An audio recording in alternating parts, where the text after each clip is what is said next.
एक गांव में दुर्जन सिंह नाम का एक व्यक्ति रहता था। दुर्जन सिंह को लोग दुर्जन जी कहकर बुलाते थे। उनके घर से कुछ दूरी पर एक खेत था। उस खेत में एक बहुत बड़ा बरगद का पेड़ था। वह बरगद का पेड़ बहुत पुराना था। कुछ समय के बाद उन्होंने उस खेत पर घर बनाने की सोची। पहले वाला घर बहुत छोटा होने की वजह से उन्होंने खेत पर घर बनाने की सोची। उन्होंने उस बरगद के पेड़ को कटवाया और अपना घर बनवा लिया। कुछ दिन तो ठीक ठाक चला, पर कुछ दिन बाद दुर्जन जी बड़े परेशान रहने लगे। वह कभी पूजा करते और कभी नहीं करते।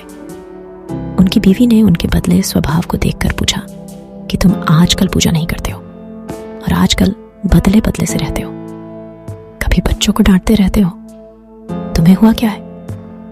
दुर्जन जी के चेहरे पर मुस्कान आई और वह कहने लगे, मेरे घर को तोड़कर अपना घर तो बना लिया है और इसे क्या पूजा करने के लिए कह रही हो? मैं ही तो भगवान हूं, इसे पूजा करने की कोई जरूरत नहीं है। वो कभी दांत मिसते, कभी बड़े प्यार से बोलते, कभी आंखें लाल तो कभी सही हो जाते। उनकी बीवी के शक हो गया कि जरूर किसी का साया है और वो बातें ऐसे नहीं करते हैं जैसे कि उनके अंदर से दो लोग बोल रहे हों। तब उनकी बीवी ने उनको बिठाकर हनुमान चालीसा पढ़ने लगी। वो सोच रही थी अगर कोई होगा तो भाग जाएगा, पर दुर्जन जी पर उसका कोई असर नहीं पड़ा रहा था। वह एक टक लगाए देखे जा रहे थे। उनकी बीवी काफी मंत्र और गायत्री मंत्र पढ़े। तभी दुर्जन जी की आंखें लाल हुई और कहने लगे कि मैं किसी से नहीं डरने वाला हूं और तू क्या समझ रही है, मैं इसे ऐसे नहीं छोड़ने वाला हूं। तब तक उसका छोटा बच्चा वहां आ गया।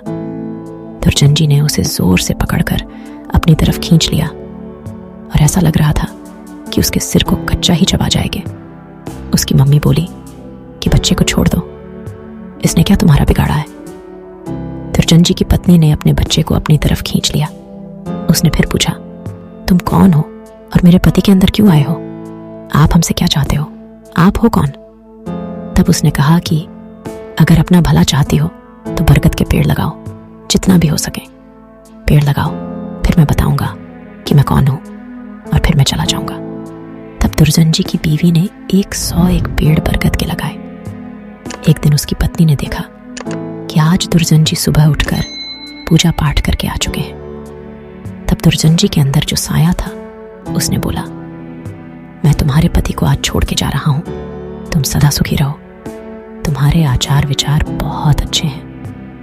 मैं ब्रह्मम राक्षस हूं, वैसे मैं किसी को नहीं छोड़ता और न ही किसी से डरता हूं।